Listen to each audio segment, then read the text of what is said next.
Bem-vindos ao novo episódio do podcast Médicos Hands-On, de cara nova, estúdio novo. Estamos aqui para dar continuidade esse ano, né, Edson? Com quase 4 mil inscritos no nosso canal, muita gente vendo, muita gente curtindo e compartilhando os nossos vídeos.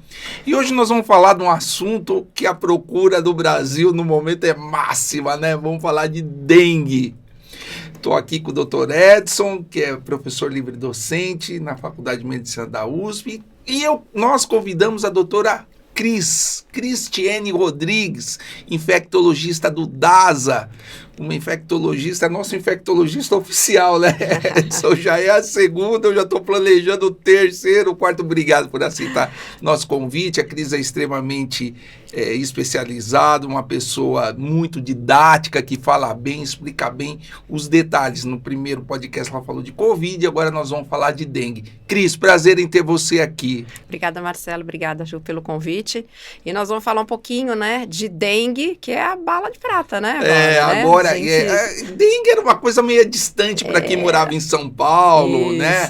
Para quem morava em lugares mais com clima mais ameno. Então a gente, dá na praia, dá lá no norte, dá lá no nordeste, que é mais quente, etc. Mas agora não é bem assim. Cris, fala aí pra gente o que é dengue. Bom, dengue é uma que a gente chama de uma arbovirose, né? É uma infecção por um vírus causada pela transmissão por mosquito, né? Então, as arboviroses têm essa característica, ela chega ao homem através da picada de um inseto. Né? Quer dizer, ela só é transmitida pelo mosquito. Ela é transmitida pelo mosquito, ela pode ser transmitida também por transfusão de sangue, quando a pessoa está com dengue, ela pode ser transmitida de mãe para filho, a mãe gestante acaba gerando, né, no seu parto, ela pode transmitir que ela está na viremia, é mais raro, mas acontece. Mas para níveis epidemiológicos, né, a transmissão importante, né, no mundo, não só no nosso país, é por mosquito, tá? É a picada do mosquito, o mosquito que é bem prevalente no Brasil, que é o Aedes aegypti, né? Aquele mosquitinho que, se você olhar a perninha dele, ele é todo, parece uma zebrinha, né? Ele é todo zebrado, né? E você, quando pega o mosquito, você fala, esse é o Aedes aegypti, né? Então, esse é o mosquito que transmite por picada, né, a dengue pra gente. E uma coisa importante, né, é que o mosquito, né, quem transmite é a fêmea, porque a fêmea que tem um ato ela precisa de sangue para reprodução, então a fêmea, ela é hematofágica, ela precisa do sangue, o macho não, né, o macho não pica, né, então é ela que transmite. E o importante é que ela tem o vírus, ela transmite e ela, quando ela gera os seus filhotes, os seus ovinhos que ela coloca lá no vasinho de planta, os ovos, né, esses ovos já podem nascer já com infecção, tá? Eles já nascem, um mosquito novo, a fêmea, né, que vai transmitir, ela já nasce infectada.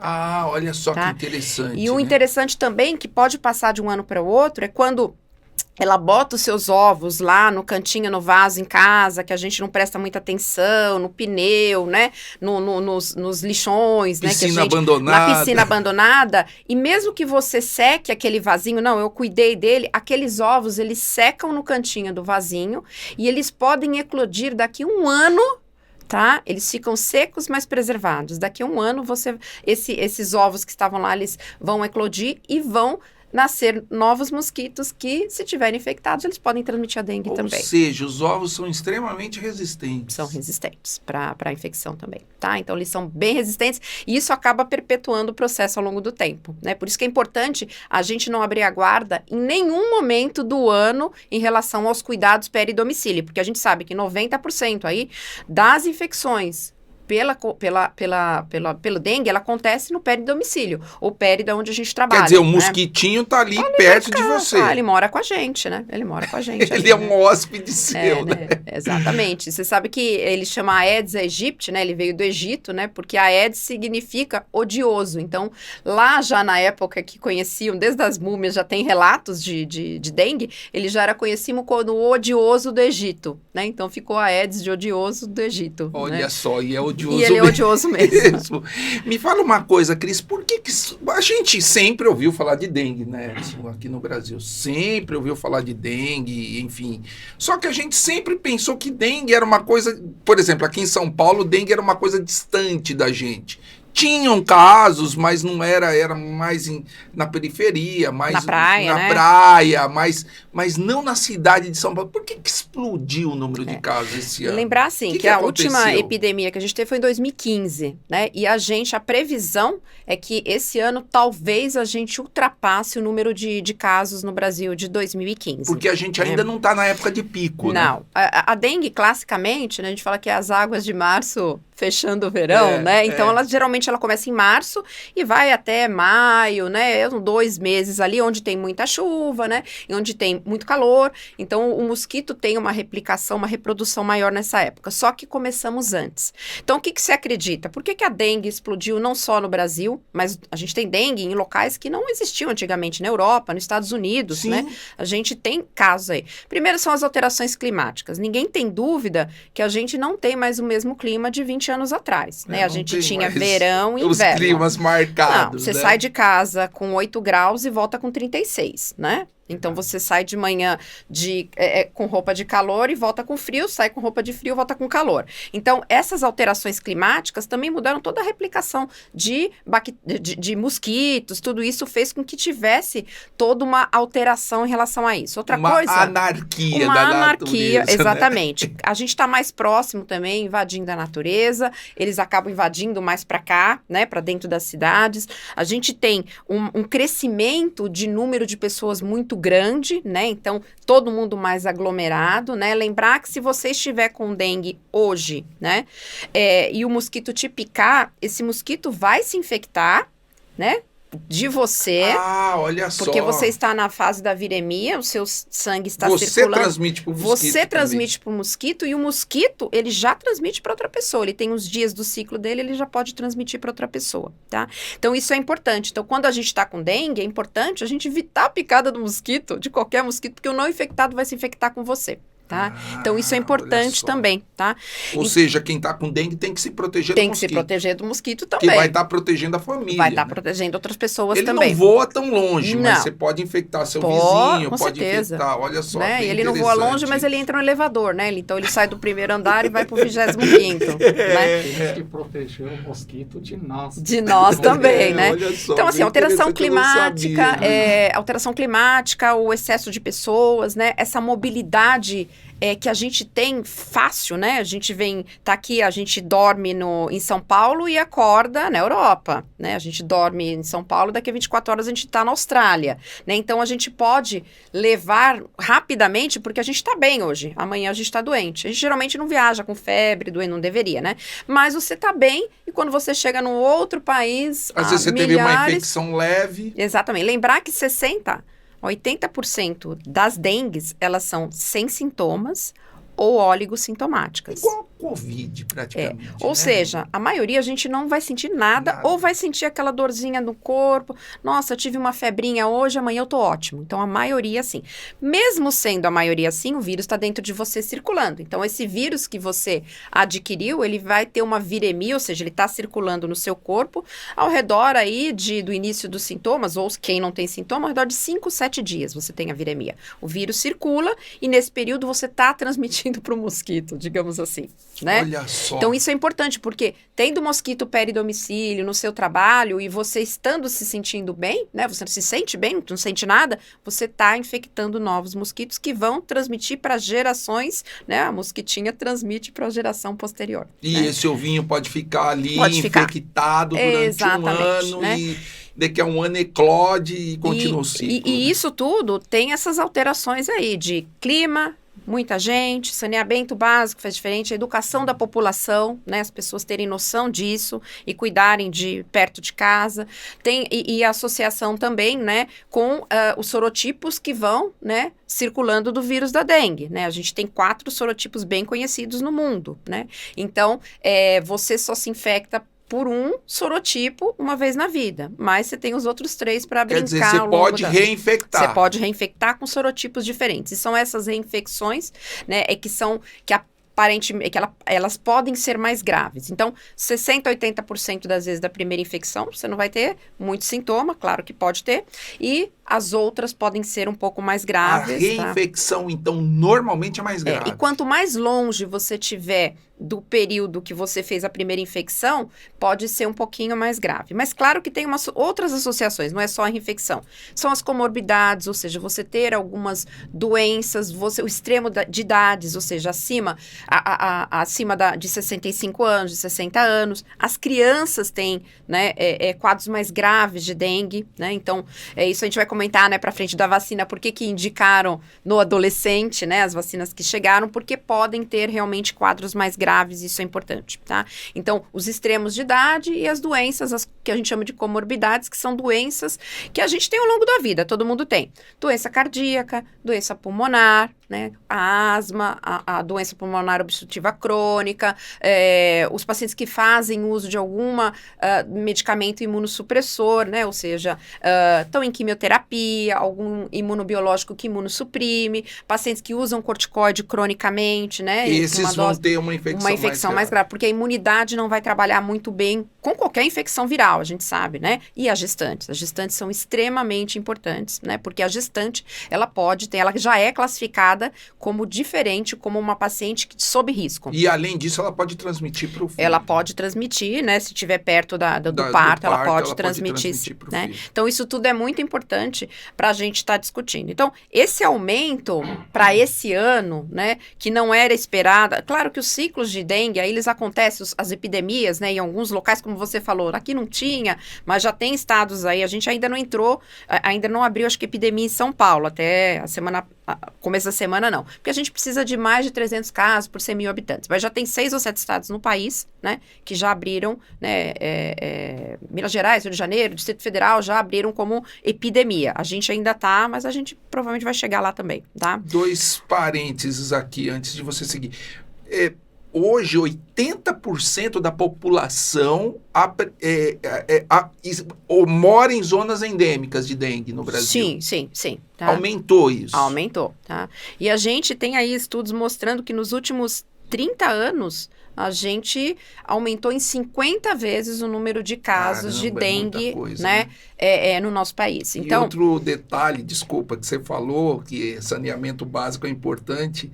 No último censo, 49 milhões de pessoas ainda vivem no século XVIII aqui no Brasil, né? Não tem acesso ao saneamento básico. Por isso que é importante no nosso país isso, né? Porque que não tem o saneamento básico, não tem a educação, né? Não tem essa noção do que precisa, eles vão participar, além da doença, eles vão participar também de trazer a doença para outros estratos. Vão replicar a doença. Né? Vão replicar. Então, é importante que a gente que tenha mais conhecimento, dissemine essa informação de uma maneira clara, né? Para que chegue em todo mundo e as pessoas tenham noção do que a educação faz em relação a tudo isso. Então, é extremamente importante o que você falou. Saneamento básico é a base de qualquer país e a base, além da educação, a base de não termos doenças. Porque a gente sabe, não tendo saneamento básico, a gente vai trabalhar só combatendo toda hora uma epidemia, a gente não tem prevenção. Correr atrás do rabo, né? Exato, a gente não tem prevenção, a gente só fica correndo em apagar incêndio. Exatamente. Né? A Cris falou uma coisa importante que chamou muito a atenção,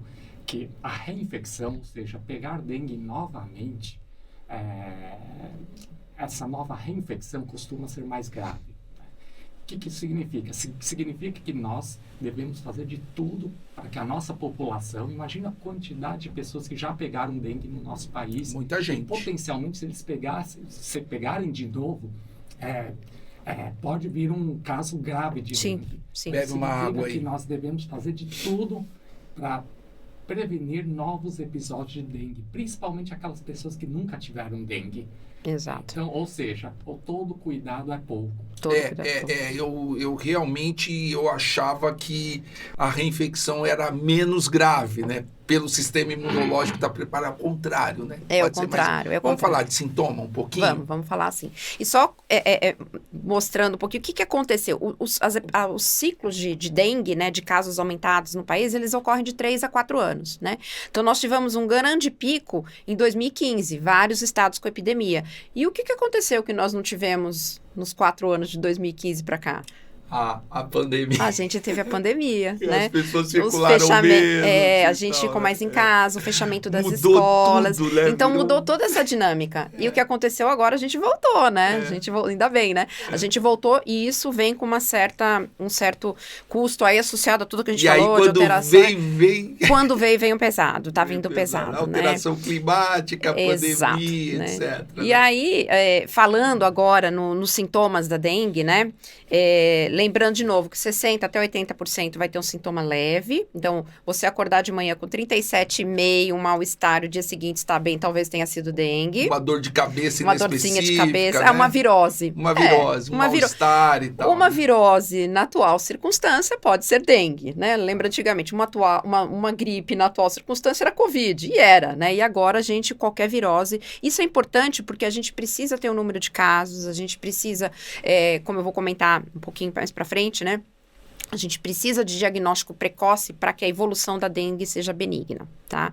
Então, a dengue mata, tá? Mas não é muito alta a letalidade, porque quando a gente toma todas as medidas necessárias quando a pessoa inicia o quadro de doença. Quantos por cento tá? de casos graves nós vamos ter, mais ou menos? Olha, a mortalidade de dengue, ela varia muito de país para país, mas ela pode chegar até 5%.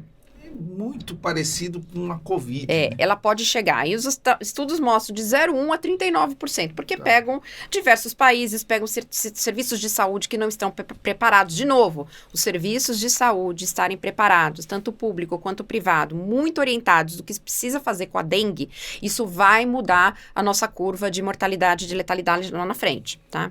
Então, eu me contaminei, eu tive uma picada de um inseto, né, de um Aedes, e eu acordei alguns dias depois, né, com febre, mal-estar. Então, 40% até 40% das pessoas podem ter a dengue sintomática. A maioria vai ser um quadro leve. Então, eu vou ter o quê? Febre alta, né? Às vezes as pessoas perguntam, qual que é a diferença de Covid?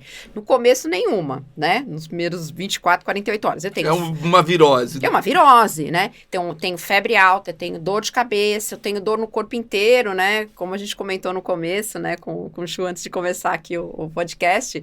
A gente aprendia na faculdade, né? A febre quebra ossos, que realmente parece que tá te quebrando inteiro, né? Eu nunca tive dengue, pelo menos sintomática, mas quem já teve não levanta da cama, muitas vezes, né?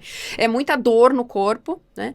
E isso vai durar, pode ter as manchas no corpo, né, da dengue, que todo mundo comenta, ela aparece a partir do 3º, 4º dia dos sintomas, tá?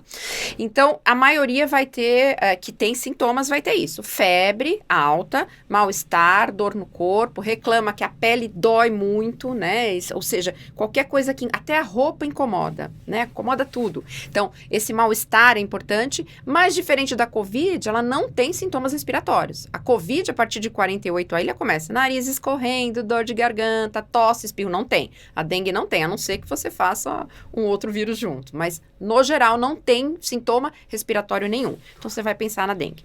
Então, geralmente, esses sintomas, 3, 4 dias, a partir do 4º dia, aí a febre começa a descer, né? Você começa a melhorar os sintomas.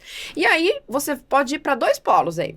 Ou você cura, lindo e maravilhoso, e acabou, que vai ser a maioria, né? Daqueles que tem o sintoma, a maioria vai ficar bem, né? Ou seja, acabou a sua dengue ali com 3, 4 dias, em 10 dias você tá jogando futebol de novo, tá? Você tá fazendo a sua atividade. Tranquilo. Uma outra porcentagem aí, vai para o que a gente chama de dengue com sinais de alerta, tá? Eu melhoro a febre e aí eu começo uma segunda fase da dengue, né, que é essa dengue com sinais de alerta, é uma dengue mais crítica. Que aí você começa uma fase onde o vírus foi embora, mas o teu sistema imune começa a dar alguns sinais importantes aí. E aí, a importância de ser a segunda, muitas vezes, não que a primeira infecção pelo vírus que você adquiriu possa não acontecer, mas geralmente é a segunda infecção, você já tem anticorpo pronto, né, e começa uma briga do sistema imunológico, e aí você começa a ter uma perda de líquido dentro do teu vaso sanguíneo para extracelular, tá? Então, você começa a perder líquidos, né? E nesse momento, você pode começar a ter outros sintomas, que são os sinais de alerta. Quais são esses sinais de alerta? Dor abdominal, vômitos. Então, assim, você melhora, a febre caiu, aí você começa com, minha barriga tá doendo, começa a vomitar. pode começar a ter quadros neurológicos de letargia, de confusão mental, de falta de ar, de coração acelerado, as pernas inchando, o corpo começa a inchar porque você começa a ter um edema. Tá? E é um trabalho exagerado do sistema imunológico. Exatamente. Um desequilíbrio. O vírus já foi embora. Tanto que o exame laboratorial a partir dessa fase não é mais a pesquisa do vírus, já é a pesquisa de anticorpo da fase aguda. Porque o vírus não está mais lá. O teu sistema imune, ele já foi embora, ele já fez o que precisava ter feito. Né? O estrago está pronto, né? Então, é essa fase que a pessoa precisa de uma assistência médica muito adequada. Então, o que a gente orienta, né, que o Ministério da Saúde orienta? Você começou com um quadro sugestivo de dengue, você vai para um pronto-socorro, para uma UPA, para onde você estiver perto é avaliado para fazer o diagnóstico, a suspeita diagnóstica. Nesta suspeita, se começa a hidratação por via oral, medicamentos sintomáticos, e se inicia, 48 horas depois, um retorno médico, né, para se avaliar se você está na fase de cura ou se você vai entrar nessa outra fase crítica, com esses sinais e sintomas de alerta. Quando você sai da primeira consulta, esses sinais têm que estar, tem até uma carteirinha, fala, se você apresentar isso, isso e isso, você volta imediatamente para o pronto-socorro. Porque nesse momento, você precisa de hidratação endovenosa, você precisa de alguns cuidados que são intra-hospitalares. E é essa fase que vai fazer diferença na curva de mortalidade, tá? É esse momento, porque quando você chega numa fase muito adiantada, né, e nessa fase podem começar as hemorragias, seja ela de mucosa, tá? Por que acontece a hemorragia? A hemorragia, ela acontece primeiro pela perda intravascular que você tem, segundo, você pode começar uma plaquetopenia também, a diminuição das plaquetas. Lá na frente, você vai ter outros comemorativos, né, no choque hemorrágico da dengue, né, CIVD, né, mas nesse momento, essas pequenas alterações de permeabilidade vascular, né, que essa perda líquida também pode fazer com que você comece a ter hemorragia de vou escovar o dente, vou cuspir na pia, tem sangue na minha escovação dentária, né, eu posso ter sangramento, vou limpar o nariz, noto que tá um pouquinho de sangue, então tudo isso pode começar nessa fase aí e também é um sinal de alerta para se voltar correndo pro serviço de origem. Então, Cris, vamos explicar para a população quais são os sinais de alerta, o que a população deve prestar atenção para começar a perceber que está complicando da dengue. Ou seja, antes, quando eu devo procurar o médico e quais os sinais de alerta? Procurar o médico, por enquanto, a recomendação, porque os serviços de saúde estão dando conta, né? Daqui a pouco, se for necessário, vão abrir as tendas em São Paulo, né? Em alguns lugares do país já tem aberto isso. Teve o diagnóstico de dengue. Essas tendas são muito importantes. São muito importantes, porque você é um aconselhamento nesse momento. O que você vai fazer? Você vai indicar, você vai passar a hidratação via oral, como que você deve hidratar, você sai com toda a cartilhazinha pronta. Você vai tomar tanto de líquido por dia, né? Você vai tomar esse remédio para febre, você vai tomar esse remédio para se você tiver um pouco de náusea, para dor de cabeça, você vai tomar isso. Mas a partir do terceiro dia, seus sintomas iniciaram anteontem, a partir do terceiro dia, você vai observar que a sua febre vai melhorar, mas aqui é o principal perigo, né? Então, a febre melhorou e aí começam os sinais de alerta, que é a segunda fase, que não é todo mundo que vai ter, ainda bem, né? Então, dor abdominal, vômitos, tá? Não é, ou seja, estou vomitando e não paro, tá?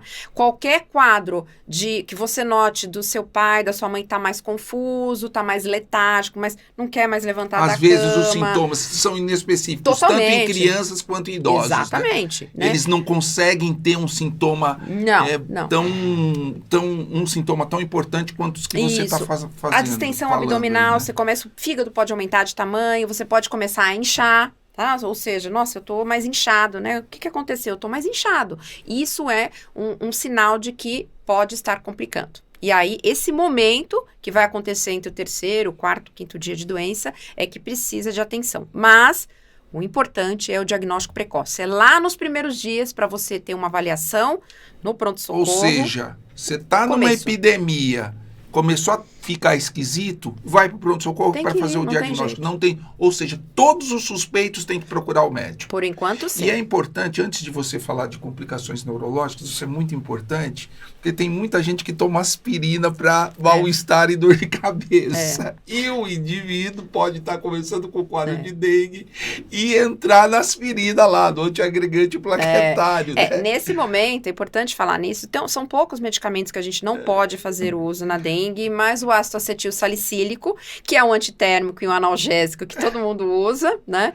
Então, ele não pode ser utilizado. Até porque ele é um antiagregante plaquetário, ele pode aumentar o risco de sangramento. É esse o motivo. Não, a gente está falando em sangramento, a gente está falando em complicações da dengue, então não deve ser utilizado nenhum derivado de ácido acetil salicílico, nenhum que seja puro e nem aquelas associações. Então, olhar, nossa, eu costumo tomar para minha dor de cabeça isso. Olha no frasco se tem ácido, se tem, não tome. Aí eu vou ficar no paracetamol, na dipirona, né, mas evitar. E também o anti-inflamatório. Evitar anti-inflamatórios também é importante nessa fase. Se precisar, vai ser com ordem médica. Diclofenaco, Voltaren. Exatamente. Evitar anti-inflamatório que todo mundo... pode atacar o estômago e facilitar o sangramento. Exatamente. Tá? E lembrar que o vírus da dengue, ele tem um tropismo, né? Ele gosta de todas as células do organismo. Ele gosta das células neurológicas, cardíacas, renais, de pele, de intestino, de fígado. Ele gosta de tudo. E o anti-inflamatório também agride, né? Então é importante que não... Pode ferrar o rim, exatamente. principalmente então, não do utilize, idoso, né? Do idoso, que já está no limite. Se o idoso começa a complicar, fazer aquele edema e tal, tomar anti-inflamatório, o rim pode ir embora. Não, e vai, né? Porque assim, se você está perdendo o líquido do seu intravascular, do seu vaso sanguíneo, você começa a urinar menos também.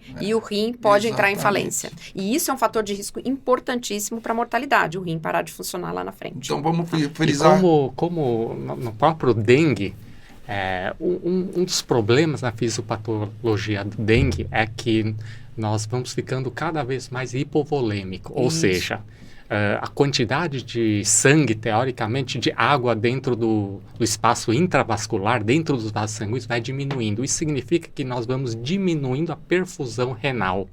Ou seja, o rim começa a ficar muito predisposto a lesões. E se nesse momento que o rim está recebendo pouco sangue, nós tomarmos anti-inflamatório não hormonal, por exemplo, aí acabamos de lesar os rins.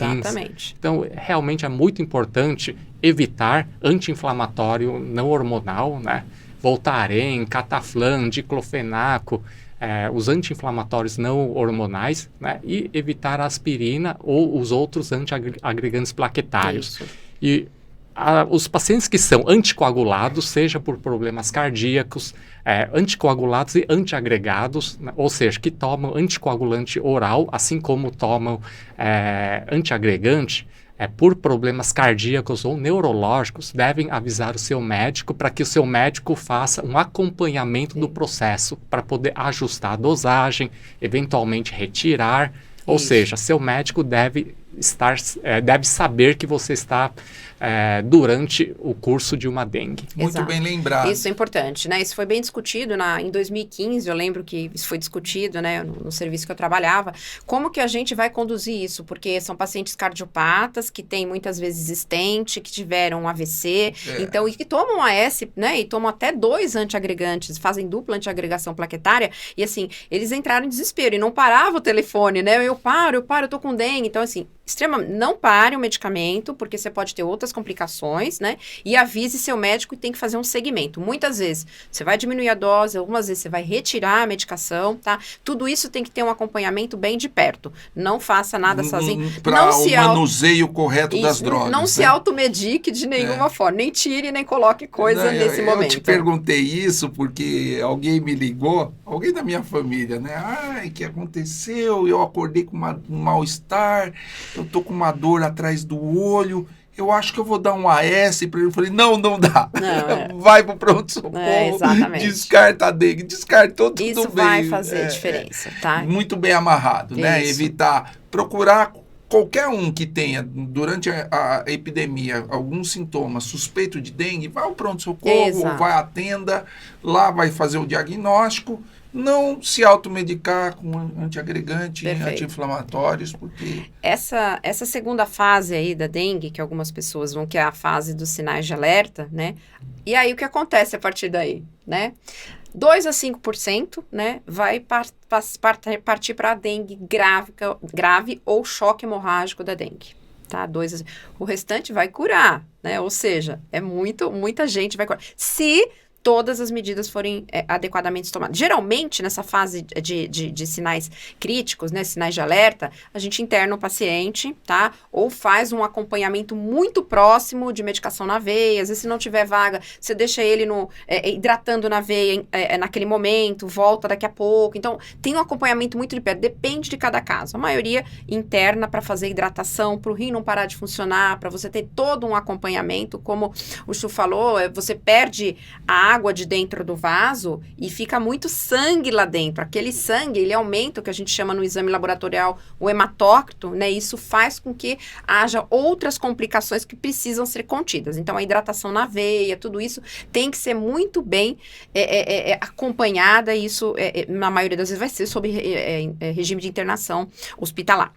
2 a 5% vai evoluir para o choque hemorrágico da dengue. E essa população, né? O restante vai curar. A gente já curou um monte de gente lá naquele começo, depois muita gente também curou, mesmo com sinais de alerta, e agora a gente vai entrar aí nessa população que vai precisar de unidade de terapia intensiva, vai precisar muitas vezes de intubação, de droga vasoativa, de diálise. Então, é essa população que tem uma mortalidade extremamente elevada. Tá?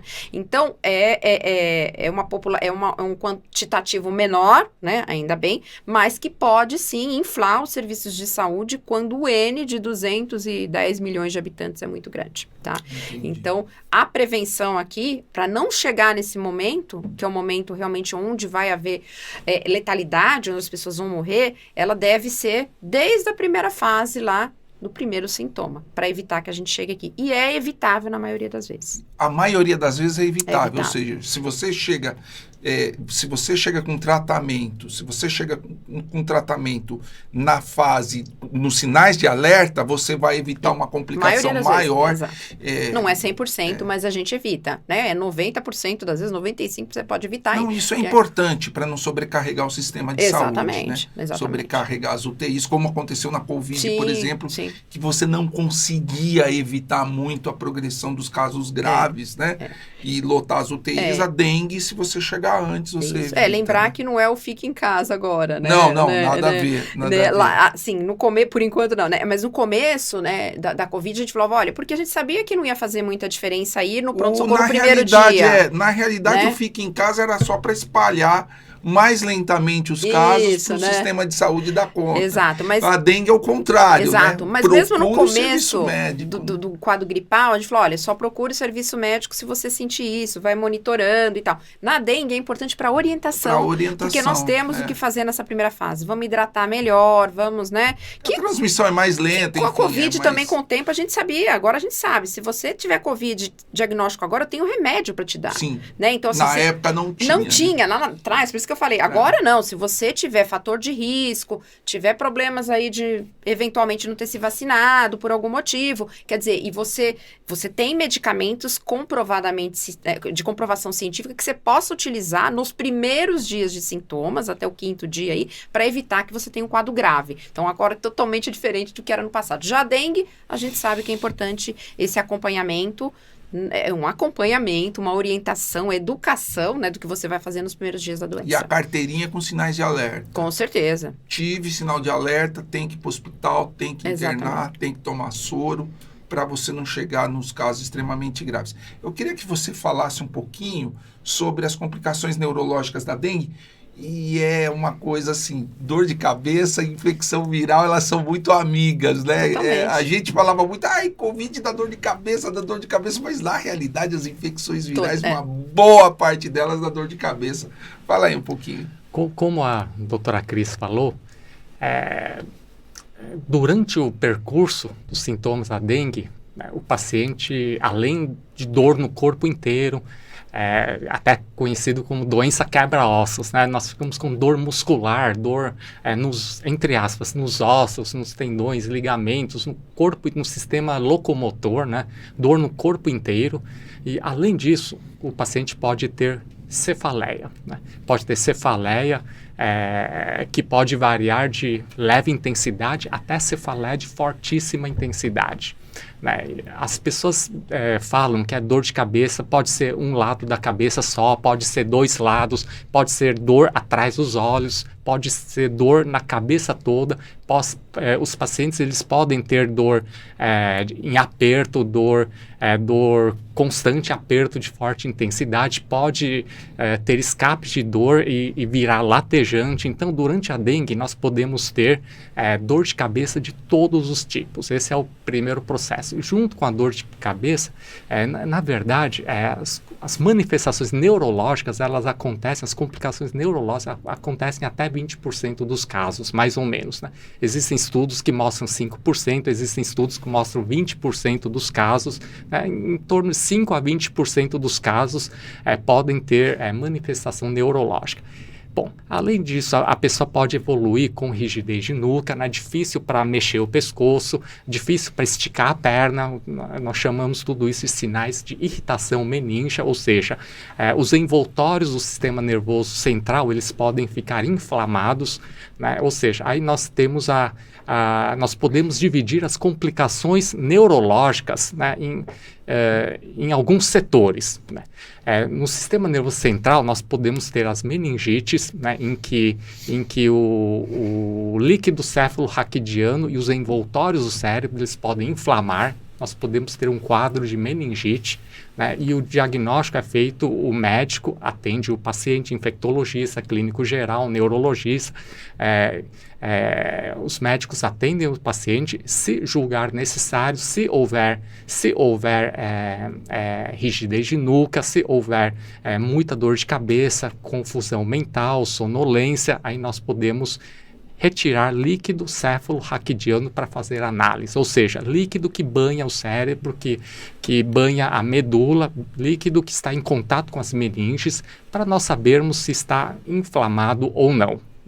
Havendo inflamação, aí fazemos todo um tratamento específico, orientação específica para meningite viral, no caso. Bom, além disso, nós podemos ter o quadro de encefalite, né? E nós podemos ter um quadro de mielite também, né? Então, a dengue ele pode causar encefalite, nós chamamos de encefalomielite. Então, o encéfalo pode inflamar, né?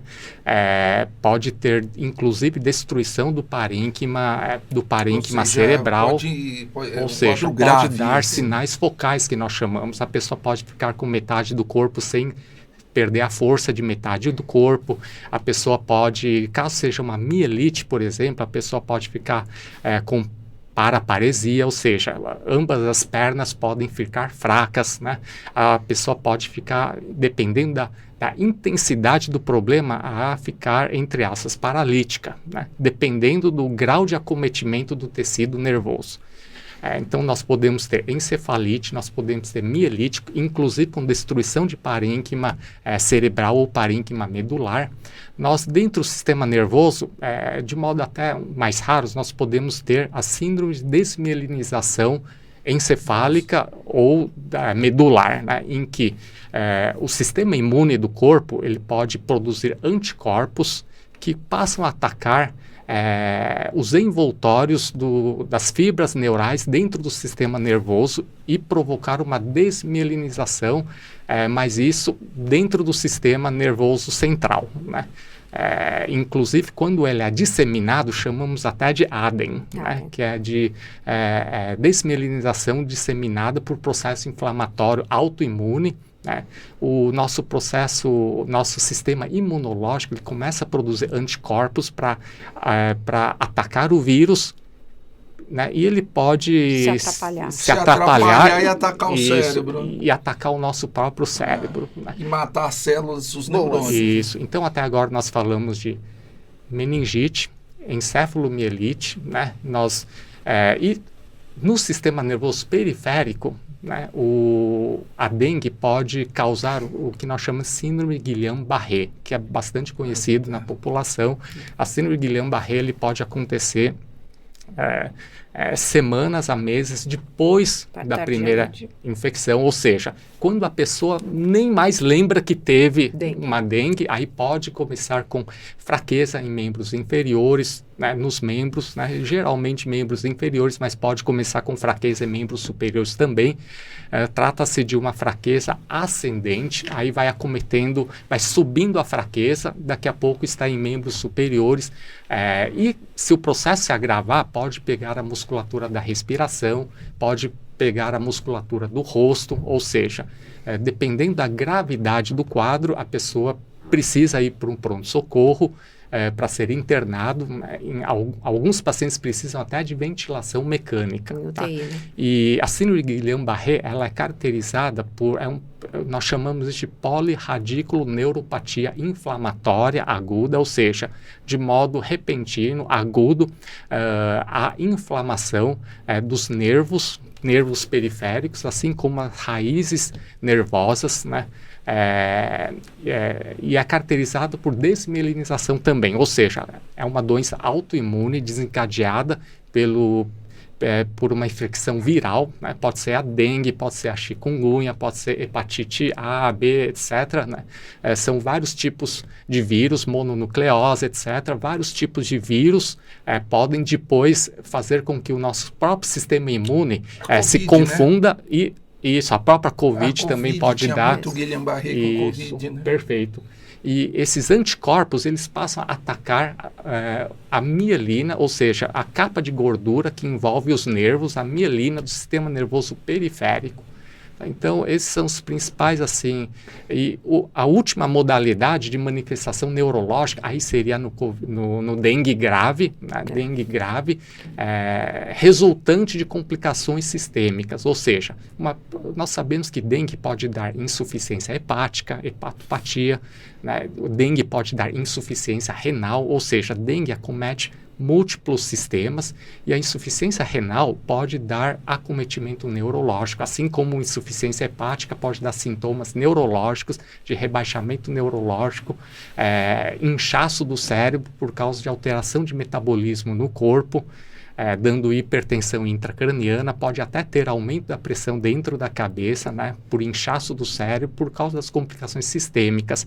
E não esquecer que a dengue, ela pode diminuir as plaquetas do corpo, né, num processo que é síndrome hemolítico urêmica, né, acaba consumindo muita plaqueta, a própria situação de sepsis pela dengue, né, pode consumir plaquetas, e com isso nós tendemos a sangrar mais. E não esquecer que uma das complicações assim que nós nos preocupamos são as hemorragias intracranianas. Sim. Pode sangrar o cérebro. Isso. Né? Então, as principais manifestações neurológicas são essas. Por isso, presta atenção naquela carteirinha com sinais de alerta, né? Exatamente. E além disso, o diagnóstico é importante e a carteirinha com sintomas de alerta é muito importante. Por quê? Porque vai prevenir de você chegar a um estado desse, com insuficiência hepática, renal, sangramento.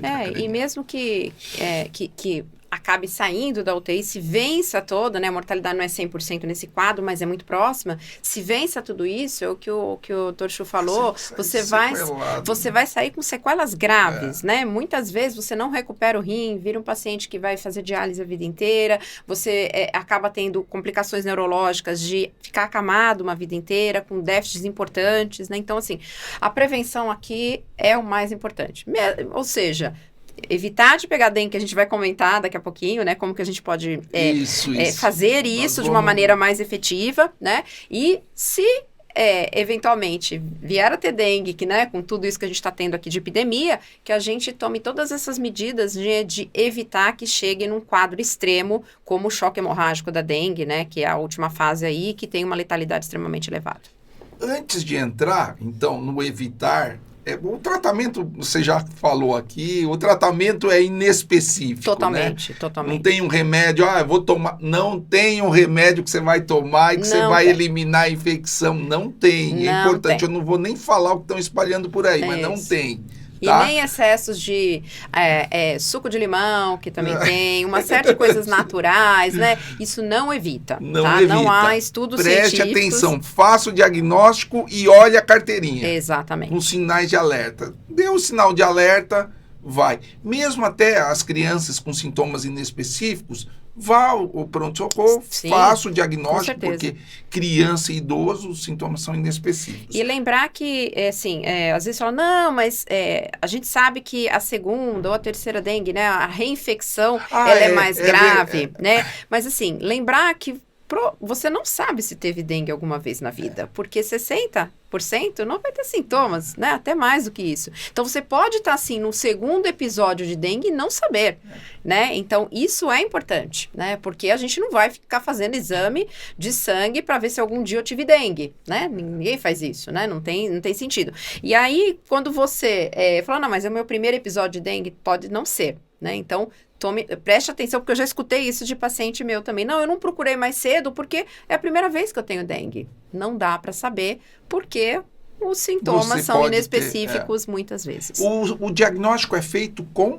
O diagnóstico nos primeiros 5 dias, o que a gente acaba fazendo é o antígeno NS1, que é uma pesquisa de uma proteína, né, do vírus, né, um teste rápido que a gente faz, e aí você acha um pedacinho do vírus lá, né, circulando, até o 5º dia, que é a época que o vírus, né, esse período que está o vírus circulando. A partir do 5º dia, a gente já faz sorologia, a gente procura anticorpos da classe IgM, que já começa a subir aí a partir do 6º, 7º dia, e depois de um tempo, depois você, para saber se você já teve dengue em alguma época da vida, você acaba pesquisando por anticorpo também, IgG, que é um anticorpo tardio, que ele fica para sempre positivo, tá? Então, você pode fazer isso ao longo do período aí, depois a gente comenta da vacina da dengue, que algumas situações a gente tem que fazer a sorologia, né, anteriormente, então, é isso que se faz. No momento, o diagnóstico é feito dessa forma, até o 5º dia, né, pesquisa de antígeno, pode fazer por PCR também, mas ele é mais demorado, então o antígeno é excelente, né, é altamente sensível, específico, até o 5º, 6º dia, a partir daí a sorologia. E a prova do laço, Cris? A prova do laço, se tem recomendação de fazer a prova do laço, a gente acaba não fazendo muito nos pronto-socorros privados e tal, mas você acaba vendo fragilidade capilar, você acaba insuflando aquele aparelho de pressão, né, ultrapassando a sua pressão ali, deixando alguns segundos, né? E aí você tira e você vai contar o número, né, de petequias que se formaram. Então, um número maior por campo, né, diz que provavelmente você já tem uma fragilidade capilar ali. Isso pode ser visto também num hemograma pelo hematócrito e tal. E aí você já fica, você tem uma prova do laço positivo. Talvez você esteja entrando em outra fase. Naquela fase mais grave, pode ser... Exatamente. Ele faz parte da... comprovação de possível sinal de alerta. É possível sinal de alerta, uma prova do laço positivo. Tá? Me fala uma coisa, antes de a gente entrar aqui de como evitar, vacinas, etc. Vocês acham que tem dengue longa? A gente falou muito de Covid longa e tal. Tem dengue longa? Depois que o cara tem a infecção, ele fica com... No geral, ao redor de a literatura coloca ao redor de 1 mês, você fica ainda naquela recuperação pós-viral. Tá? Mas existem sim relatos de 2 meses até 1 ano da pessoa ficar com uma síndrome, uma fadiga, ou seja, eu nunca mais voltei, depois da minha dengue eu não voltei ao normal, eu tenho cansaço, eu tenho dor no corpo, eu tenho uma coisa estranha, indisposição, uma astenia, um mal-estar, mas assim, classicamente não como a gente vê, né, mas existe sim, e a maioria das viroses, né, o grupo herpes pode fazer isso, né, elas podem ocasionar uma coisa mais longa, né, se a gente colocar chikungunya, né, que é um outro, que é transmitido também pela Aedes aegypti. Em São Paulo a gente não está tendo caso, mas tem estados que estão com as duas correndo paralelas, porque Pará, Maranhão... porque a transmissão é igual, é pelo Aedes aegypti, né, e ela é rápida a transmissão, ela causa algo mais crônico do que a dengue, tá? De 3, 4, 5 meses a pessoa ter dores articulares, é uma artralgia crônica absurda, de você ter que medicar e seguir por muito tempo. Então, a chikungunya, ela faz isso, né? Mais do que a dengue. Muito mais que a dengue, né? De ficar mais crônico, né? Por atacar realmente essa parte articular de uma forma mais agressiva do que a dengue. E tem a zika também, que é o mesmo mosquito. É, né? O mesmo mosquito, né? E a zika é muito a gente tem pouco caso agora, né? Mas ela também é uma arbovirose, transmitida por inseto também, né? O mesmo.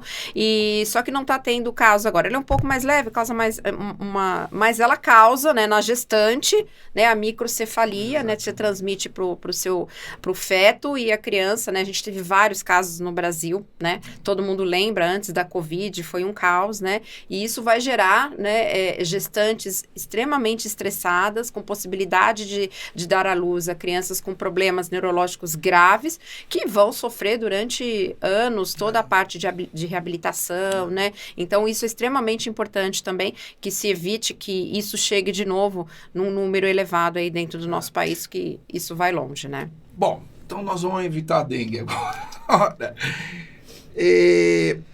Como que a gente combate esse vizinho, essa persona não grata dentro da nossa casa?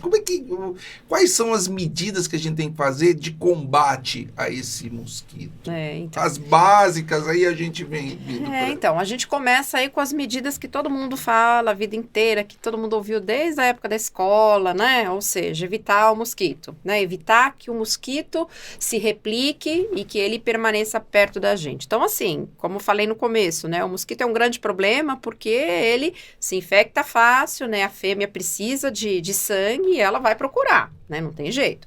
Então, e ela vai se infectar, né? Ainda mais agora que tem vários casos aí circulando, né? Então, muita gente contaminada. Quer dizer, o aumento é exponencial, Ela é exponencial, né? Por isso que não sabe. Ela infecta e se infecta. Né? A gente não sabe se a gente está no pico agora ou se a gente vai atingir ainda. A gente não sabe isso ainda, ninguém sabe. Se a gente já chegou no pico e vai começar a cair ou se a gente ainda está na ascensão, tá? Então, talvez ainda a gente tenha, né, muitos casos aí pelo meio do caminho. Então, evitar, primeiro, a replicação do mosquito, né? Ou seja, a proliferação do mosquito, né, peridomicílio. Então, cada um cuidar do seu quintal, da sua caixa d'água, do seu vasinho, né? Cada um fazer a sua parte. Do seu pneu, né? Do seu pneu. Então, isso é importante, tá? Até porque isso vai gerar problemas para a próxima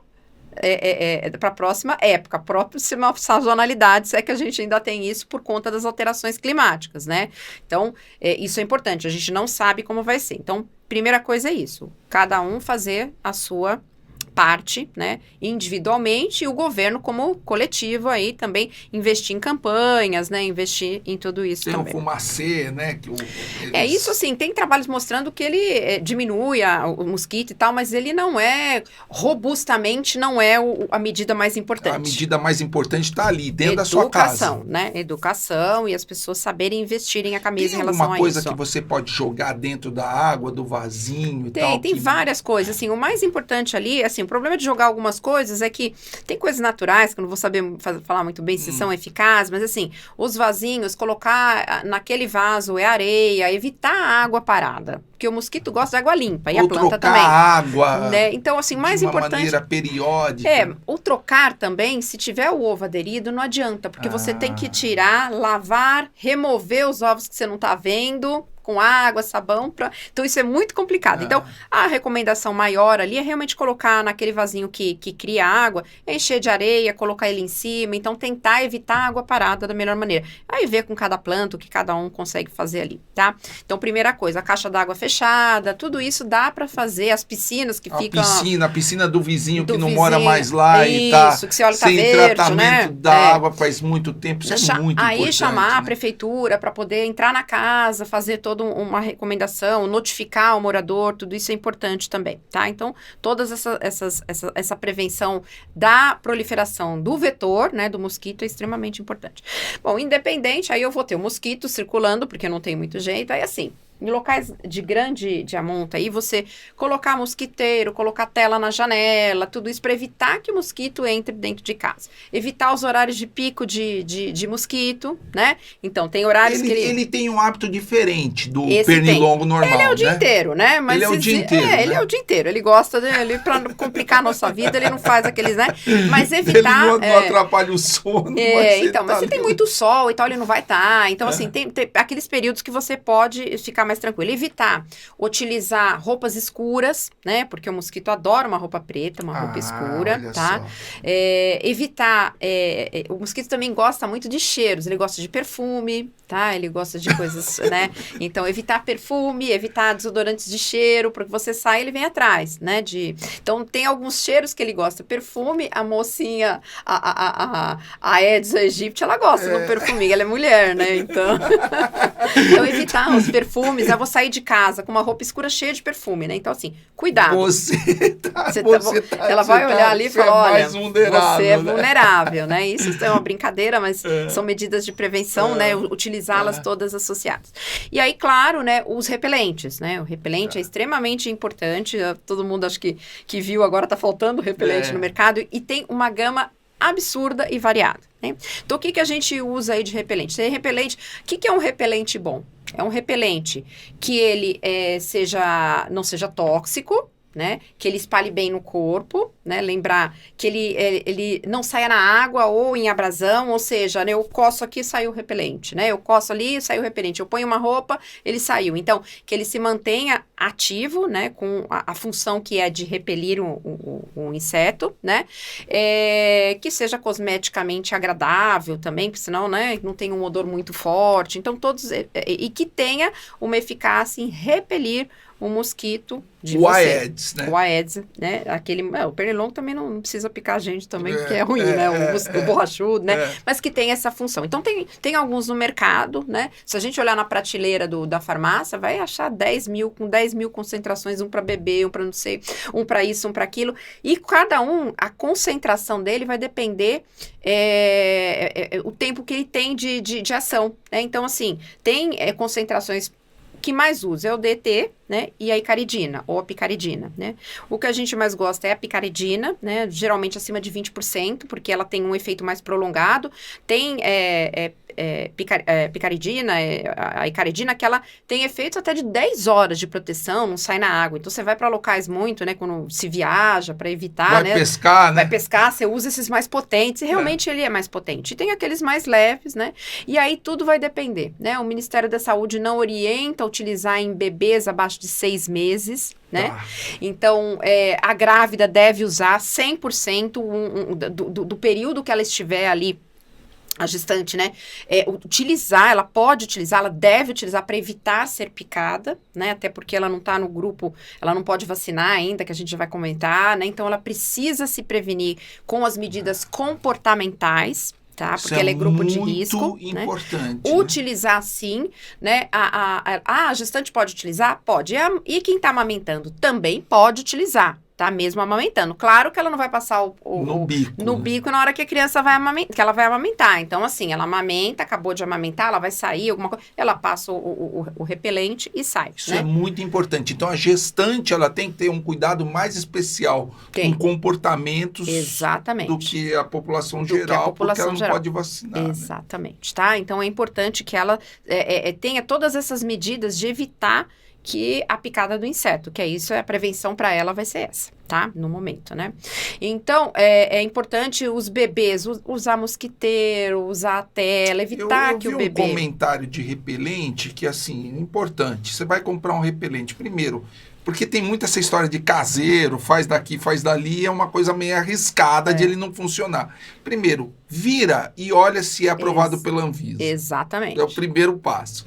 Segundo, se ele combate o Aedes. Exato. Terceiro, vê a hora, quanto tempo ele te oferece proteção. Que aí vai depender da concentração. Exatamente. E aí você vai passar de tanto em tanto tempo. Porque tem uns que a concentração é 10%, é 2 horas de proteção. Tudo bem. Né? E aí você vai ter que passar de 2 em 2 horas. De 2 em 2 horas. Então, e passar bem, na mão, passar bem. Inclusive, quem usa camiseta muito fina, passa em cima da camiseta, porque até... Exatamente, você pode. Ele pica em cima da roupa. Ele pica em cima da roupa. Ele consegue. Isso é muito importante. Você pode jogar em cima, os dois, tanto o DT quanto a icaridina, pode ser jogado por cima da roupa também. Por cima da roupa. Porque daí eles se mantêm mais afastados de você. Se você vai na piscina lá, vai tomar um sol, passa primeiro o protetor solar e depois você passa o repelente por cima. Exatamente, exatamente. Então, todas essas medidas são importantes para prevenção. né? Ou Porque se seja, você passar o protetor depois do repelente, o cheiro não vai sair direito, né? E assim, o problema todo assim, que tem protetores solares, o problema de passar o protetor ali, que você tem que passar quando tá, é que o protetor você tem que repor a cada tanto tempo. E se você utilizar um repelente que você só possa repor a cada 10 horas, e você colocar, você vai fazer o quê? Você põe o protetor por cima? É uma estratégia boa, como passar entendeu? que dure menos. Que dure menos, entendeu? Porque você vai ter que passar e você vai boa. passar o protetor de novo por cima. E aqueles, né? Cris, aqueles aparelhinhos? São bons também. Eles deixam ele, então, colocar no quarto do bebê. Também tem indicação, olha, se não tem, coloca, não em cima do berço, mais distante, para que evite que no pere... Porque os aparelhinhos, eles protegem, espantam bem, né? Até esses, colocar fora de casa, essa citronela, porque eles é um fumacê, né? Eles não gostam disso também, né? Então, então, tentar manter o Aedes longe, né? Tentar evitar aí para que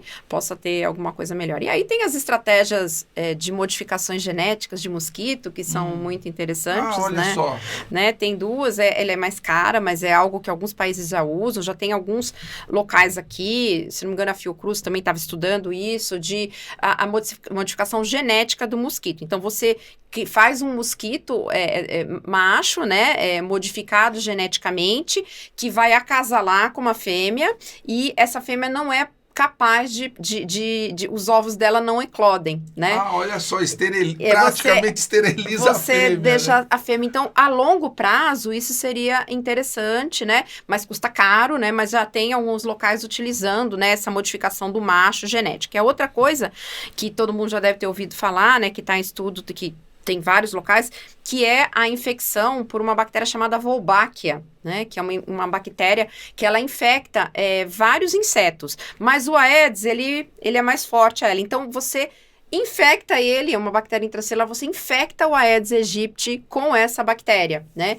E ela faz a mesma coisa, você infecta o macho, né? E o macho acasala com a fêmea, né? E aí você faz com que ela consegue também fazer a oviposição, só que o ovo não sai mais, tá né? Infectado e não sai, e você não tem. E aí, a longo prazo, seria um controle biológico, né? Então, seria interessante também no nosso país, onde a gente tem tantos, né, mosquitos e tal. É um controle biológico, mas de alto custo, mas que pode também já se está se desenvolvendo, já se está estudando bastante isso, que é um controle biológico. Bom, uma coisa que eu acho interessante que ela falou, Edson, é assim, se você tem alguém infectado dentro da tua casa, você tem que redobrar os cuidados com o mosquito. Exatamente. Porque se o mosquito picar o infectado e picar você depois...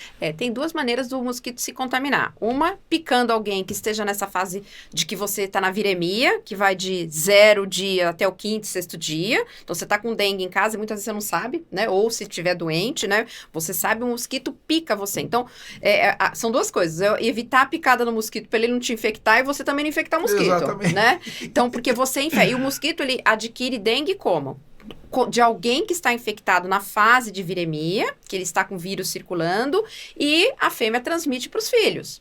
Então, é um ciclo aí. Então, você tentar cortar esse ciclo de alguma forma, né? Primeiro, protegendo seus vasos de plantas dentro de casa para o ovo não eclodir lá na frente. E segundo, evitar a picada para também não contaminar o mosquito e o mosquito, né, não te contaminar caso você não tenha dengue. Então, essa é extremamente importante, esse controle, né? Essa prevenção aí no combate à dengue. Bom, Cris, agora nós vamos falar então da Vedete, a vacina, né?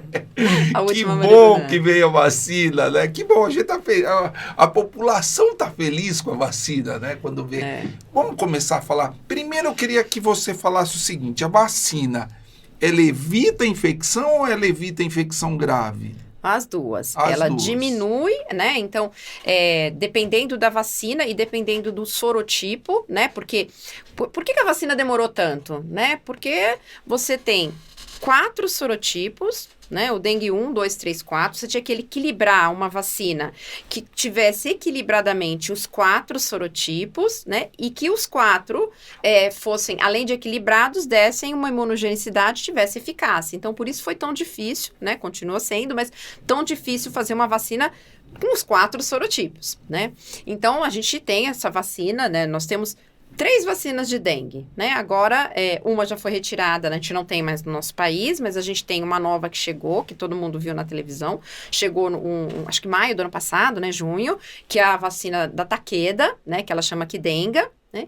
E nós temos agora, que saiu na televisão, o estudo saiu publicado no New England em janeiro, que é a vacina do Butantan. Que parabéns, né? Lindo, uma bela vacina. Lindo, uma como vacina sempre, muito linda. né? Pois é, o Butantan é ao concor, né? Então, essa vacina é uma vacina do NIH, né? Americana, né? Então, tudo desenvolvido lá e agora chegou aqui, que tá em teste, já saiu da fase 3, vamos ver se ela, daqui a um ano, né? Daqui a um ano e meio, ela esteja aí no braço de todo brasileiro, né? Que é excelente, porque é uma vacina em dose única, né? Então, essa vacina do Butantan, ela foi desenvolvida, o estudo, né, de fase 3 saiu agora com excelente imunogenicidade, baixo evento adverso, então isso é excelente, né? Mas vamos voltar para o que tem agora. Então, a gente teve a primeira vacina, que foi a Dengvaxia, né, que era uma vacina, todas elas trabalham biologia molecular, mas é uma vacina de vírus vivo atenuado, que tem os 4 sorotipos, para proteger dos 4. Ela protege dos 4, um maior que o outro, né, mas o que você perguntou, ela evita a doença ou ela protege da forma grave? Toda vacina, o objetivo maior é evitar a doença grave. Todas, né? E isso veio muito à tona com a Covid. Eu tomei vacina e tive Covid. Foi para UTI? Foi entubado? Não foi? A vacina é eficaz, né? Então, assim, e para a vacina da dengue, ela evita, em muitos sorotipos, 90 e poucos % de doença grave. Né? Quer dizer, você já reduz mais ainda o número de pacientes que podem com doença grave. E para adquirir a doença, dependendo do sorotipo, vai variar de 50% a 78%, 80% para cada um dos sorotipos aí. Então, ela evita também a doença. Mas o mais importante é evitar a internação, a hospitalização e a doença grave que ela é capaz de fazer. Então, a primeira vacina que era todo mundo fica, por que ela não progrediu, né? Poxa, tem uma vacina desde 2015, né? Essa primeira vacina chegou em 2015, mas o que aconteceu? Essa vacina tinha os 4 sorotipos, vírus vivo atenuado, só que se observou que, eventualmente, quem nunca tinha tido dengue se vacinava, quando tinha a dengue, poderia ter um quadro grave de dengue, como se fosse uma reinfecção. Então, eu falei, poxa, então é uma vacina que a gente teria que dar, né? 3 doses, né? Teria que dar em pessoas que já tinham tido dengue. Tá? Então, para o nosso país, seria até interessante, porque a maioria já teve, né? Então, imagina alguém que está fora do nosso país, eu vou visitar o Brasil, eu faço eu tenho que tomar vacina para não pegar dengue lá. O nosso país é um país de turismo, né? Então, só que ele podia tomar a vacina da dengue. E se ferrar aqui, né? Então, ou posteriormente, eventualmente. Então, o que se pensou? Não dá. Então, para tomar essa vacina, né? Você tem que fazer a sorologia, você tem que fazer um teste laboratorial para falar. A Dengvaxia. Eu tenho que ter tido dengue para tomar vacina. Pelo menos, né, um episódio que aí o exame vai falar. Então, né, imagina em escala populacional você fazer sorologia de todo mundo antes de tomar vacina. Não deu, né? E fora que eram mais doses, né? O tempo para você ficar imune era maior. Então, e continuou os estudos e aí saiu essa da Takeda, que o Brasil comprou praticamente toda a produção, né? E fora isso, a Dengvaxia, ela foi estudada numa população de uma faixa etária pequena, dos 4 aos 45 anos, né? Então, essa nova que chegou da Takeda, que foi o ano passado, né? Ela tem uma população maior, né? Que vai aí, a outra dos 6 aos 45, que vai dos 4 anos aos 60 anos de idade. Quer dizer, uma ampliou o espectro, né? Lembrar que a população que tem doença mais grave são as crianças e os idosos, né? Também pode, porque tem muita comorbidade, né? Tem muita doença associada pela própria idade, que todo mundo vai ter ao longo da vida. A criança ainda tem um sistema imune imaturo. O sistema imune... a criança... As reações são muito mais... Isso, a criança tem um sistema imune imaturo, o idoso tem um sistema imune mais velho, a imunossenescência, não tem jeito. Ambos não têm o equilíbrio. Ambos não têm equilíbrio.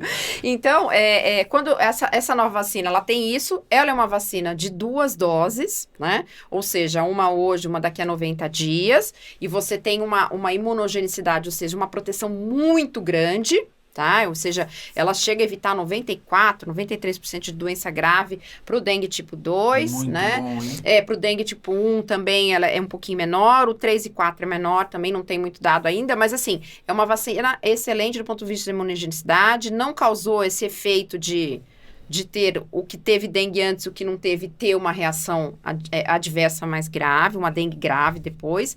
E ela não precisa que você tenha tido ou não dengue. Eu não quero nem saber se você teve não dengue. Eu não preciso te colher um exame para você tomar a vacina. Então, ou seja, uma vacina bem melhor. Bem melhor, tá? Mas é uma vacina de 2 doses, é uma vacina que produção em alta escala é complicado, né? E aí, essa vacina já está disponível. Lembrar...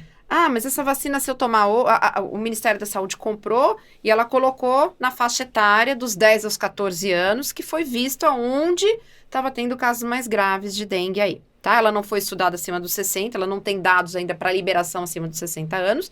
Então, a população que está vacinando é a população que em áreas epidêmicas, endêmica é o Brasil inteiro, mas em área epidêmica dessa população dos 10 que são os adolescentes, que realmente que podem ter casos mais graves, então é essa população que foi vacinada. Quem é que o Ministério da Saúde determinou, então? São as crianças ou adolescentes? Não, dos 10 aos 14 anos. Dos 10 aos 14 só, anos, tá? só. Lembrar... Pela limitação de doses, você vai... E lembrar que, assim, eles... não é a limitação de doses, você tem que guardar para as 2 doses. Exatamente. Então, é metade, na verdade, né? Então, é metade, então essa população foi priorizada. E o restante da população vai se prevenir de outras formas aí, né? Que a gente já comentou outras maneiras de prevenção, tá?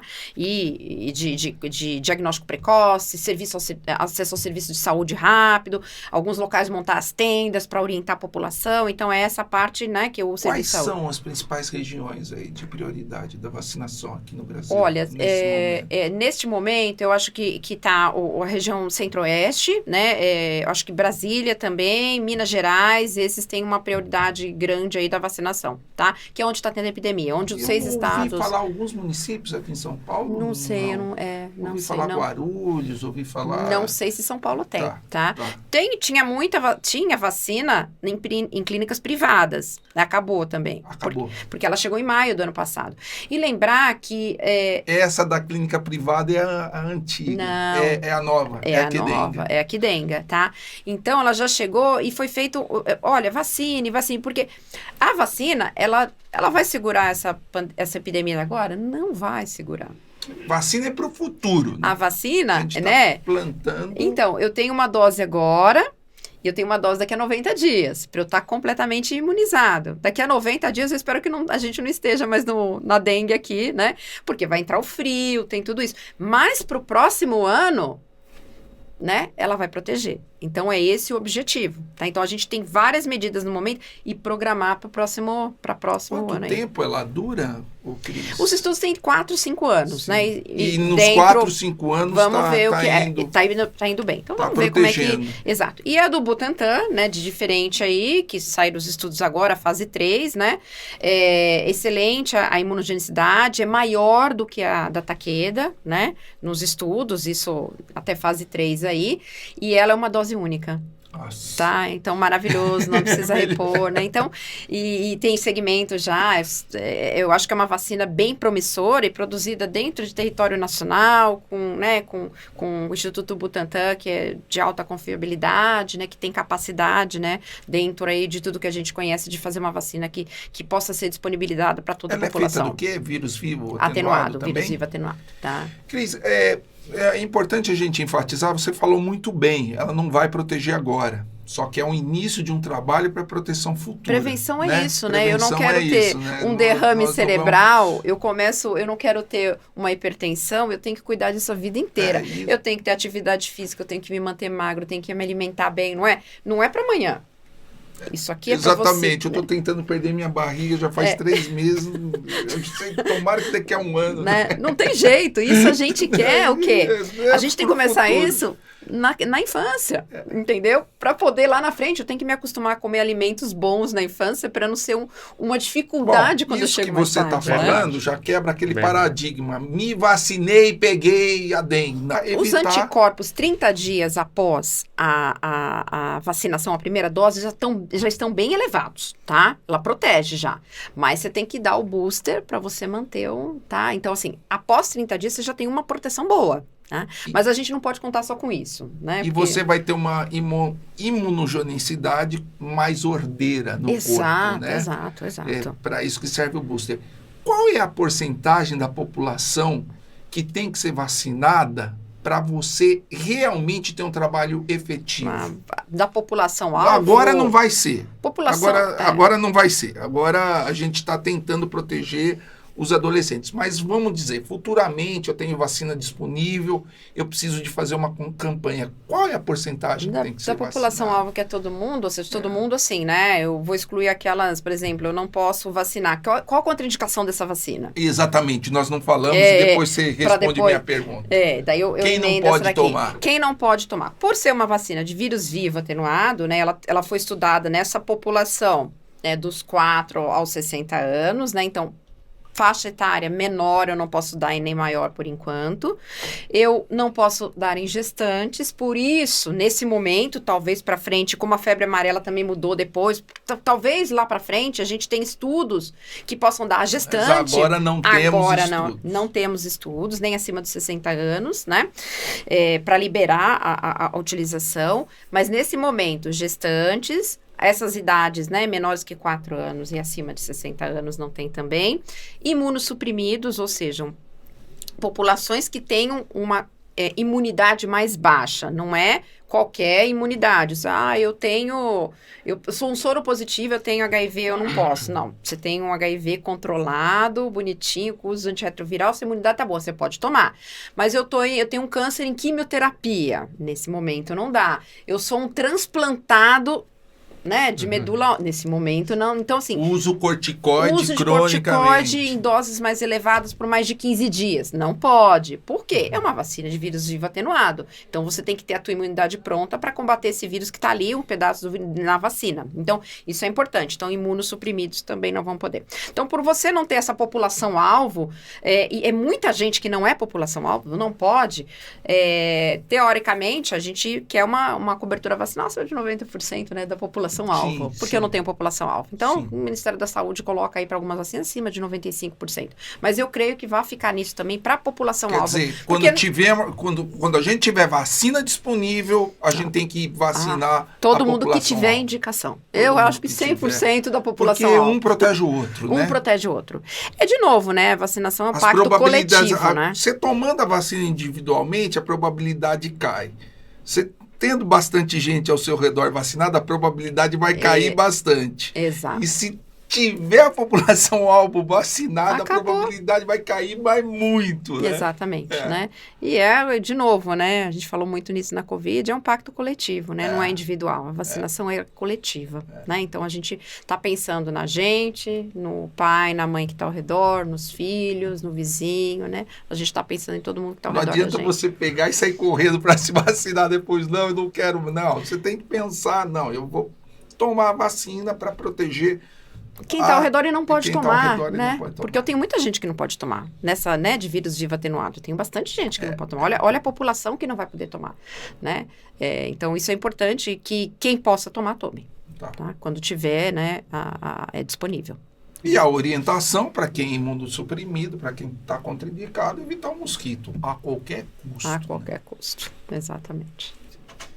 Eu acho que a população tem muita dúvida de algumas coisas. Primeiro, o controle do mosquito ele é importante porque o mesmo mosquito ele passa o vírus da dengue, chikungunya, Zika e febre amarela. Ou seja, esse mesmo mosquito passa quatro agentes causadores de doenças diferentes. Ele é o odioso do Egito. Isso. Agora é o odioso do Brasil também. Odioso do Egito e do Brasil. No Egito não tinham todos esses vírus como se tem aqui. Aqui no Brasil, por ser um país tropical, é uma festa dos vírus, né? E a gente mora muito perto de mata, né? Principalmente no norte, aqui, né? Você tem muita floresta ao redor aí. E fala um pouco pra gente sobre, mudando um pouco de assunto, né? Tipo, no consultório, os pacientes perguntam, se realmente é bom fazer a vacinação para gripe todos os anos. Sim, para a população Fala um pouquinho de da risco. vacina da gripe pra gente. Eu acho assim, o Brasil, não só da gripe, né? O Brasil viveu uma situação na pandemia de grande complicação das vacinas, né? E assim, eu digo fechadamente, tranquilamente, que a imunidade está aqui por conta da vacina, né? A gente tem doenças que foram erradicadas, doenças que diminuíram muito, doenças que não têm gravidade pela vacina. A gente não tem mais varíola, a gente não tem mais poliomielite, né? Teoricamente, espero que não tenha, porque a vacinação para poliomielite em 2022, na população-alvo, foi de 65%. É muito pouco. Né? E que a gente quer acima de 95%. O ano passado melhorou uns 10%, se não me engano, fechou em 75% da população-alvo. É baixa. Poliomielite, para quem viu, você viu. Eu não vi, assim, não vivia... Os sequelados, eu tive... Nos sequelados. Eu vi muita gente puxando, né? Eu tenho parentes sequelados, então, mas eu não vi no hospital, assim, poliomielite. Não, também não vi, não. Mas eu vi amigos mais velhos, com 3, 4 anos mais velhos, que sequelado de poliomielite. O sequelado de poliomielite, que pegaram na infância e que com a nossa idade, né, por exemplo, eu não vi no hospital coqueluche, sarampo eu não vi. Sarampo também tinha sido erradicado e voltou com surtos de sarampo por conta da queda da taxa de vacinação no nosso país. Então, vacina todas que tem no Brasil, tem mais de 20 vacinas disponíveis no calendário vacinal do SUS. Né? E todas as outras que têm clínicas privadas que podem ser administradas. A vacina do HPV, ela é maravilhosa. Sim. Né? Evita câncer. Não, é uma vacina anti-câncer. Você imaginar, né, que 75% das mulheres, por exemplo, de vida sexual ativa tem HPV, né? Isso é muita coisa. É quase todo mundo. Né? Então, assim, e a vacina de HPV, ela vai evitar o câncer de colo de útero, essa última que saiu, próxima a 90%. Uma vacina de câncer, né? E não é só câncer de colo de útero, é câncer de vagina, é câncer de vulva, é câncer de boca, é câncer coloretal, é câncer de pênis. Como é que alguém pode imaginar de você não ter um câncer de pênis? A diminuição do câncer de pênis é de 85% a 90% com a vacinação. Não tem como a gente imaginar que alguém pense não se vacinar. Então, assim, todas essas vacinas, elas precisam ser administradas, precisa melhorar. O Programa Nacional de Imunizações do Brasil, ele era consagrado até então no mundo inteiro. O do SUS, o do mundo inteiro. Eu falei, nossa, o Brasil vacina muito, com todos os problemas estruturais que a gente tem. Talvez por isso que nós fomos os primeiros a oferecerem vacina na pandemia, Sim, né? Porque então assim, a gente aprendeu muito. E a vacina da gripe, ela faz parte para populações específicas, todo mundo tem que tomar, que tem indicação. Mas assim, populações, vamos falar do SUS, né? Porque tem uma grande participação aí, porque muita gente vai ser vacinada pelo SUS e ele dá essa vacina, né? A gripe ainda mata muito, tá? Foi uma pergunta que eu te fiz no podcast. A gripe ainda mata muito. Nesse momento, a gente tem, né? Até todo mundo recebeu aquele chá revelação, né? Do pronto-socorro. É Covid? É gripe, né? Ou é dengue, né? Porque os três estão correndo junto. E tem o sincicial respiratório também que está correndo junto como síndrome gripal. Então, o pronto-socorro agora ele tem muita síndrome gripal e dengue, né? E a síndrome gripal? 65% é Covid, né? 20% influenza e o restante sincicial respiratório. E a gripe, a gente evita caso grave na maioria das vezes. Então, gripe mata, é uma das doenças respiratórias, tirando a Covid agora, mas antes da Covid, que mais matava o idoso, né? E a gente acaba... Se eu pegar agora, tenho Covid, muita Covid internada em UTI? Não. Mas tem bastante gripe no idoso, com pneumonia. E mata. Então, assim, extremamente importante. Daqui a um mês está chegando a vacina nova, a vacina da gripe, ela é anual, precisa se vacinar. Não só da gripe, mas vê a carteirinha, vacina Covid, para quem não tomou todas as doses. Covid ainda está dando síndrome respiratória. Ainda está dando síndrome respiratória aguda grave, né? Com óbito. A gente tem gente morrendo. E os pacientes também ainda estão perguntando se fazem esse reforço do Covid, se continuam fazendo. Continua fazendo para quem não... Porque tem, assim, se não me engano, 50 e poucos % tomaram até a terceira dose. Quando a gente vai para a quarta dose, pouquíssima gente tomou, tá? E aqueles que tomaram a quinta dose, acho que foi ambivalente e tal, né? Chegou a 19% da população-alvo que tinha indicação de tomar a quinta dose e não tomou também. né? Então, isso eu acho que a gente tem que pensar que é pegar a carteirinha aí no posto e renovar tudo que a gente precisa. Tá tudo lá, né? A gente não paga, por que não? E isso vai fazer diferença. De novo, é um pacto coletivo, tá? E a carteirinha das crianças, dos nossos filhos, é extremamente importante também. Os nossos não, que a gente tem filho velho já, né? Mas dos nossos netos já, né? Não. A minha filha, com 20 anos, pegou uma gripe que rendeu quase uma semana de cama. E rende. Isso te dá atrasa a sua vida. Atrasa. Né? Morrer de gripe é difícil na idade dela, sim. Mas atrasa a vida. Se está vacinado, um dia e meio já está melhor, já consegue. De novo, né, lembrar que você tem 20 anos e não vacinou, mas você tem a sua avó de 75 anos, de 80, você tem um parente em quimioterapia. Traz a gripe para dentro de casa. Né? No Brasil é engraçado isso, né? Pegou gripe, vai trabalhar normal, não usa máscara, espalha o vírus, assim. 3 coisas. Primeiro, tem gripe? Vacina. Quer evitar a gripe prolongada? Vacina. Segundo, tá com gripe? Usa máscara. Exato, a máscara é importante. No pior dia, tenta ficar em casa de repouso, tomando água. Vai lá, pede teu médico um afastamento. Marcelo, a gente vê paciente dentro do hospital, familiar, indo visitar o pai, o avô, com Covid.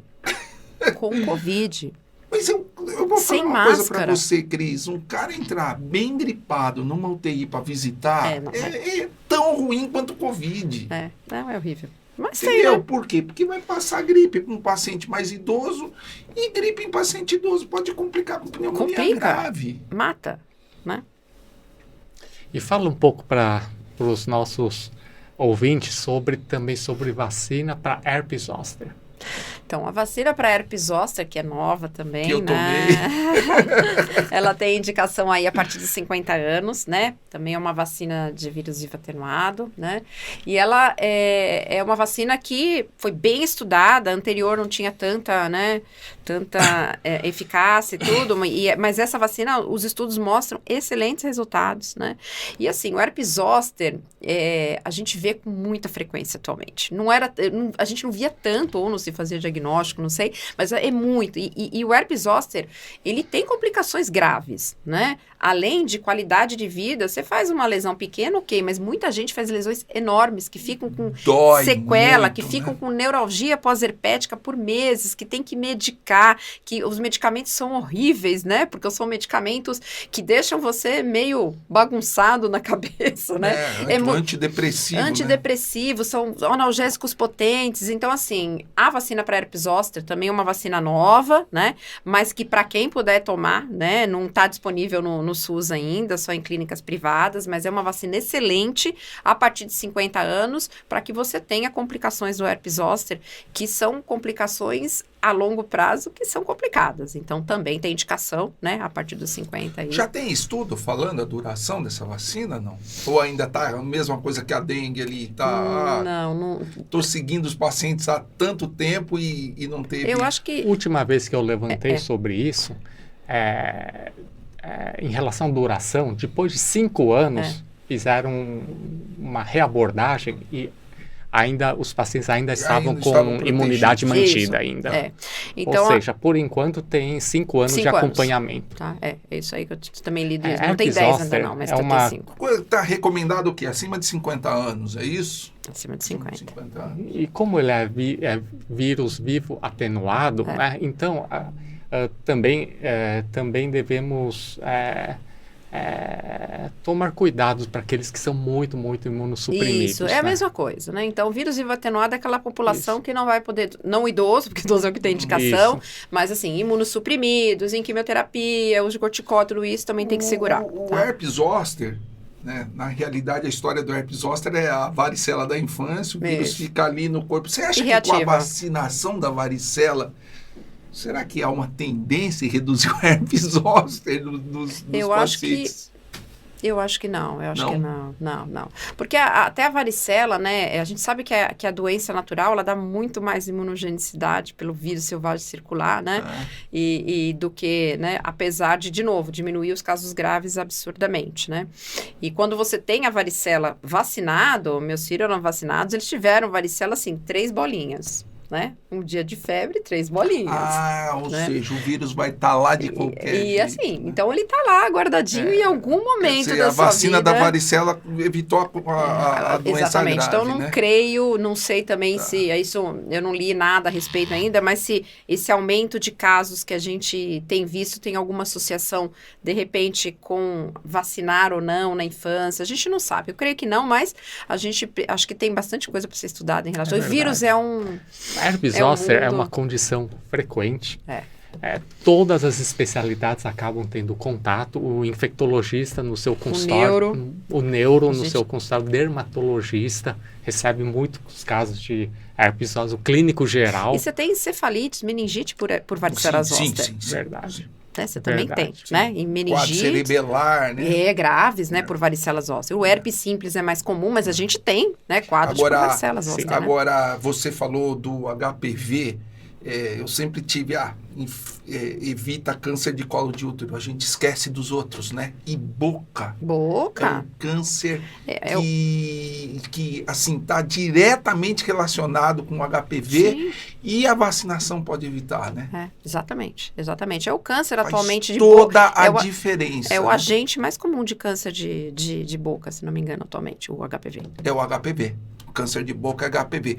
Agora, qual é a população-alvo da vacina com HPV atualmente? Então, teoricamente, todo mundo. Todo né? mundo. Mas começa na infância, né? Então, assim, a vacinação para meninos e meninas ao redor, antes de começar a vida sexual. Então, tá começando ao redor dos 9, 10, 11 anos para tomar todas as 3 doses da quadrivalente, que aqui é disponível no Ministério, é a quadrivalente, né? E agora, ainda só na rede privada, a nonavalente, né? Que são mais 5 vírus oncogênicos ali que foram descobertos ao longo do tempo, se fez essa nova vacina, que tem uma eficácia maior ainda. Ela chega a 5 a 10% a mais do que a anterior para determinadas localizações do câncer associado ao HPV. Muito legal, muito legal. Eu acho lindo. Cris, muito obrigado. Você tem mais alguma pergunta? Muito obrigado pela tua participação. Primeiro falou de dengue, depois fizemos essa prova oral com ela, né? Que não estava muito convidado para falar de todas as vacinas. A Cris falou de uma maneira brilhante. A gente fala de vacina de coração, né? De coração. Porque vacina é o que você falou. Quem aumentou a vida quem prolongou a vida do ser humano são alguns fatores: água potável, antibiótico, vacina, né? E aspirina, né? Aspirina. Então, não na dengue. Não na dengue, por favor, não na dengue. Mas a gente agradece muito a sua presença, a gente admira você é muito didática para falar, enfim, as pessoas absorvem muito o que você fala, e espero que quem assistir o nosso episódio aqui esteja mais esperto e mais alerta com a dengue, porque a dengue não é brincadeira, né? E muita gente tem... para mim, se o indivíduo fosse oligossintomático, tivesse só alguns sintomas, não precisaria de procurar o serviço público, mas é importante procurar. Exatamente. É importante procurar, é importante fazer o diagnóstico para receber os sinais de alerta. Ao mínimo sinal desses sinais de alerta, volta para o pronto-socorro para ser tratado, para não desenvolver a forma grave da doença. E é importante ir também para notificar o número de casos, Isso né? E você também saber qual é quando você vai e colhe o exame e é enviado esse exame, né, para os LACENs, para eles verem qual é o sorotipo que está circulando. Isso é importante, porque a gente sabe que a mudança de sorotipo numa próxima pandemia, numa próxima epidemia, pode aumentar o número de casos graves. Então, o serviço público, né, ele tem que estar, o serviço, na verdade, de saúde, o público não, no geral, no serviço de saúde tem que ter ciência. Olha, esse ano, nessa localização, eu tive o tipo 2, né, o ano que vem começou com tipo 3, opa.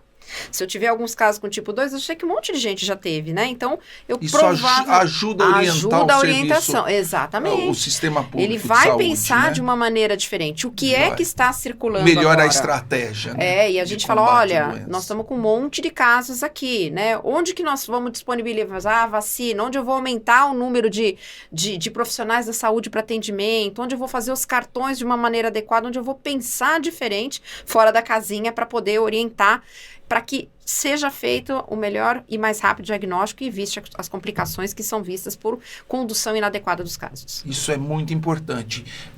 Quer dizer, você, quando vai ao pronto-socorro, você está ajudando o sistema de saúde a elaborar a estratégia de combate à dengue. Isso, todos os serviços, eles notificam, tá? O Ministério da Saúde, eles notificam. Toda vez que você passa no pronto-socorro, mesmo que você não faça o diagnóstico, aquele não colhe o exame ali, você abre uma ficha de caso suspeito. Tá? E acompanha esse caso ao longo do tempo e depois eles vão fechando se teve alta, porque daí que vai sair, olha, tantos casos aconteceram, tantos tiveram alta, tantos complicaram, tá? Então tudo isso é acompanhado. Cris, olha para aquela câmera, amarra a tua mensagem final aí para o nosso ouvinte. Bom, assim, a gente não sabe se a dengue já está aí no seu pico, como eu falei, né? Mas todo cuidado é pouco. A gente espera que esteja caindo já, né? E que para o ano que vem, né, a gente já começa a pensar numa vacinação em massa. Mas nesse momento, o que a gente pede é atenção, tá? Ao redor da sua casa, né? Isso a gente sempre tem que ter, mas que qualquer sintoma que você tenha associado, ou seja, estou com febre alta, dor no corpo, que procure um serviço de saúde perto da sua casa, exatamente para fazer o segmento e evitar as complicações da dengue nos próximos dias. Isso é importante e que a gente consiga ao longo do tempo aí atualizar todo mundo no que é prevenção, né? E lembrar que, de novo, prevenção é vida, né? E todas essas medidas que a gente falou aqui, incluindo a vacina, elas são extremamente importantes para que a gente tenha uma qualidade na nossa vida e de todos que vivem ao nosso redor. Cris, muito obrigado. Obrigado, Edson. Obrigado a você, que é o nosso telespectador, que gosta do nosso programa. Se você gostou do nosso vídeo, compartilhe, deixe seu like, se inscreva no canal Médicos Hands-On, ligando a medicina de ponta com você.